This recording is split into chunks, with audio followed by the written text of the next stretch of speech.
How do you filter out love distractions from your girlfriend and then train like a machine with no distractions consistently? I was thinking about doing a 500 with a block on the incline, and it was just like the weight was just too light.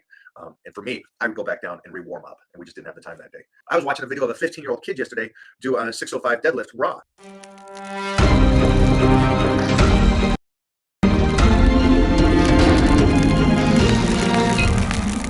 Also, for you guys that are doing power bodybuilding, and if you are 3-4 weeks in like I am, this is a good time to add in a little secondary of partials. And I'll talk about this and put up a video on this. Board presses, floor press, partials on the deadlift, some rack pulls. Those secondary exercises that can really like up that level, like James here is talking about 365, right? And it's moving really easy. So I wouldn't mind seeing some rack pulls now, partial rack pulls, just something like 400, maybe 425, and just see if he can hold that in the hands and feel that on the body standing up with it. Nice, smooth, controlled, but something like that. That would be awesome. If you guys want to talk about that further, we can do that in the Titan crew, okay? But yeah, I think what I'll do, and I don't know if you noticed, I told Doc to bring the block. Okay. On bench day the other day. Oh yeah. I was going to do. I got you. I was going to do the block the other day, but I showed up and I was moving the world. So I said, forget it. Yeah, throw that block away. But yeah, I was thinking about doing a 500 with a block on the incline, and it was just like the weight was just too light. And for me, I would go back down and re-warm up, and we just didn't have the time that day. So let's get these in there for you guys that are doing that strength, especially like the guy that was talking about lower back strength, that rack pull or the hyperextensions and all that stuff. This would be a good time to incorporate that. We should do a video on this. It's been a while. How do you know when it's time to slice? How do you know when it's time to slice down? Oh, yeah, we'll do that. Because there's like, I'll definitely do that. At very least 5 great solid points to make. Yeah, that's a good one. Not only like when is it time mentally and emotionally, and like you want to get there, but like when is the body set up to where you can start to slice? Because that's a big, I think. Yeah, that's a big part of it. I haven't had the luxury, believe it or not, even though I got a pretty darn good life, I haven't had the luxury to slice up on my own terms. This will be the first time I have in years.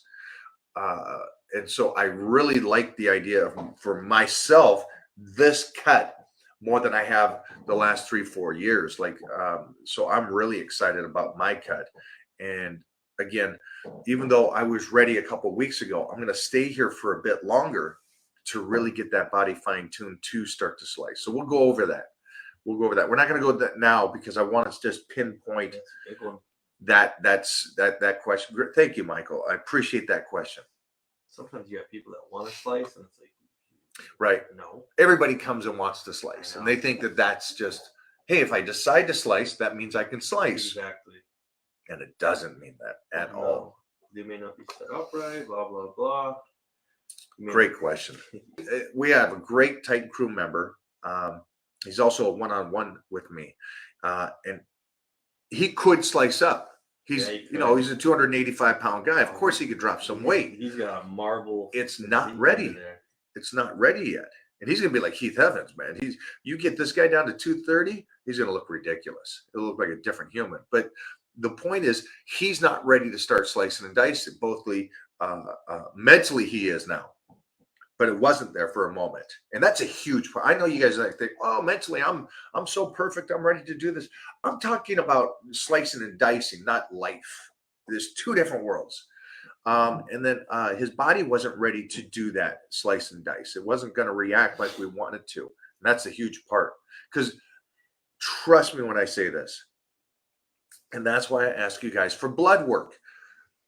You may be ready to start and slice and dicing. You may start to slice and dice and then see no reaction to your body dropping.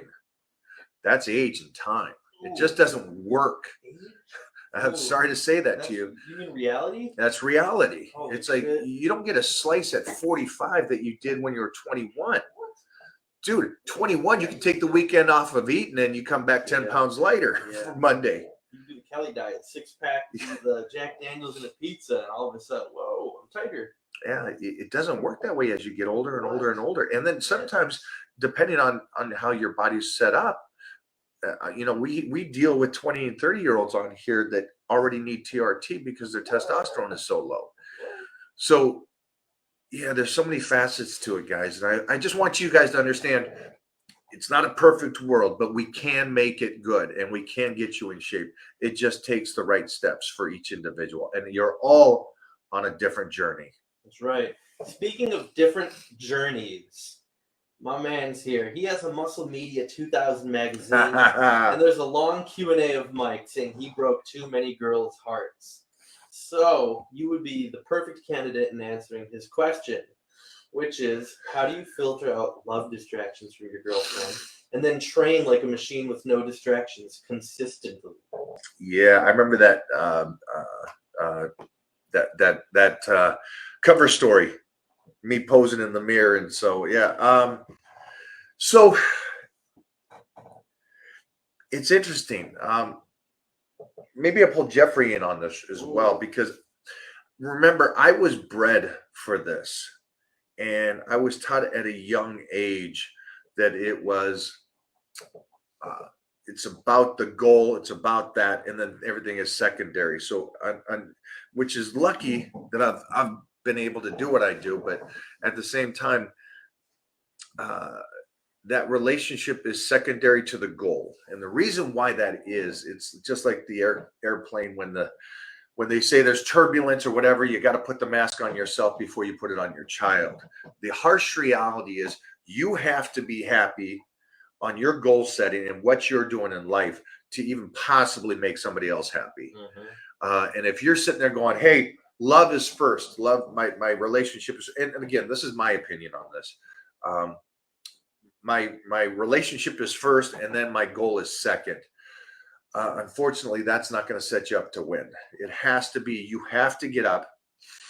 And all the greats talk about this. This is not just me. This is all the greats. They get up, they take care of their health first and foremost, the getting in shape, the training, their athletic ability, and then they take care of the family after that. You got to take care of yourself. That's not a selfish thing. It's just, that's how the body works. Your body breaks down. If you can kind of keep it healthy for a longer period of time, then you're more beneficial to others. But when it comes to love and stuff like that, it's the training's priority. These guys for UFC, they're the most pinnacle, I think, on this aspect. They leave their families for 3 months. They go to a camp, and that's it. For 3 months, they don't see their significant others. So you living at home with the missus or the girlfriend or the boyfriend or whatever it is, you getting up and taking an hour to go do your thing is pretty minute relative to these guys that are living at that extreme level. So, but it does set you up. It does tell you that you have to prioritize, and you have to prioritize your health over everything else, and your own health, your own happiness, your own health. I like this one better. Any skin glowing tips? Yeah. Retin-A at night. I'm back into that phase of Retin-A at night. Especially right now, because I don't have to spray tan. I don't have to do these crazy appearances right now. So I got some time. Right. Really good for the skin. It's one of the few things that you can really see the changes. And I recommend that. Talk to your dermatologist. Make sure you're getting checked up. And then your basic lotion, guys. Your lotion before bed, your lotion first thing in the morning. Again, sunblock is a big thing. I don't know why people aren't a sunblock fans. I understand it's a pain in the butt, but yeah, sunblock is damage. Choose your time that you want your sun, and then treat it for that period of time. But don't just get beat down by the sun 24/7. That's just not. I think Jeffrey and me are pretty lucky in the aspect that we can't play that game because our heritage. I'm outside for very long and I'm burnt. So don't assume my heritage. I'm sorry. I did Sorry. assume your heritage on that. But yeah, lotion, sunblock, wash your face. And I'm talking to you guys. I'm not talking, you girls already do this. But yeah. What do you got? I love the YouTube videos. Old school philosophy. I did rack pulls this morning. I'm now pulling 315.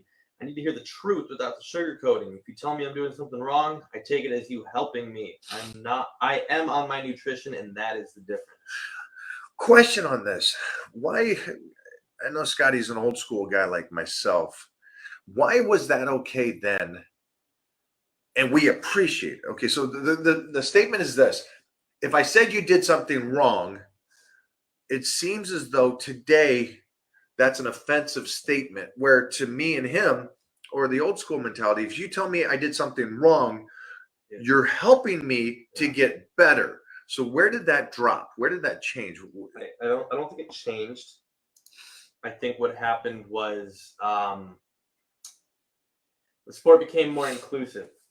Meaning, what do you mean by, I don't know? Rather than having 50 dedicated, diehard, passionate people in the sport who will do whatever it takes because that's just what they are. There's now, or that's what it takes. That's just what it takes. Yeah. That's just what it takes. There's now millions in the field that know about it, that want it, that want to achieve what Michael Hearn has achieved, but they don't want to do what Michael Hearn has done. So I think that's a big thing. So now you have a pool of people who can't handle that truth in any capacity, whether it's relationship advice, sport advice, coaching, maybe career, and you tell somebody, hey, this is what it takes. No, they were never meant to take it in the first place. I got you. Thank you, Scotty. Man, Scotty's my age, so we've been here for a while, but we also grew up in that. I think that's part of it. Yeah, I think there's such a, and I think yesterday's discussion with Eddie really kind of established that I got to be around the greatest in the world from such a young age. And so my mindset, and I said it to him, I said that the 900 deadlift was what everybody could do because that's my assumption of what's feasible.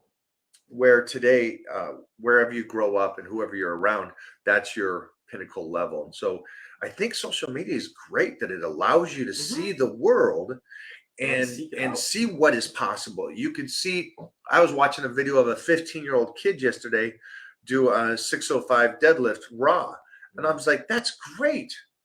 So that's showing all you 15-year-old, 14, 15 years old, that there's people out there your age deadlifting 615 pounds, 617 or whatever the final was.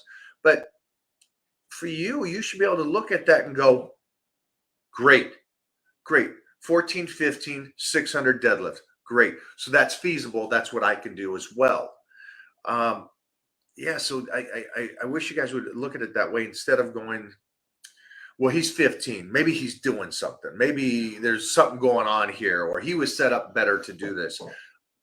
Maybe he was. Maybe his folks are athletes and they fed him right. Yeah. But it doesn't mean you can't get a 400. That's right. Doesn't mean you can't get a 300 at 15. So yeah, take that and go. But you didn't just get dumped off in front of those greatest in the world and they accepted you. No. They obviously saw something in you. You obviously. Oh no, I had to prove it. And then you had to prove it. I guess I never talked about that. So I was this young kid, and I'd ride my bike from school down to this gym. And I was there for a while, and I'd work out and I'd pose and, I'd do it and stuff. But within a year, they could see that I was there every day at that age. And I was watching and I was listening and I was doing it. And so I came to a point where I couldn't afford the membership. And so they said, you put weights away and you could have a membership. And I didn't realize at the time it was just a test to see if I would do it and continue. And I did it. And then which is so cool, by 14, they would give me the card. Back in the day, they would give you a card and the card would have the workout. And then I would take the person through. And so I actually started doing that at 13 and 14 years old. They would let me take new members through workouts. Say, okay, now it's lat pull downs. Nice. Here's the lat pull down. And I'm a kid. I didn't even hit puberty at this time. And I'm taking these people through. So you're right. I had to earn it still at that age and show them that I was consistent and I was doing it and I was willing to do it. It's so funny because I don't even think of that's a thing. And it is. I know.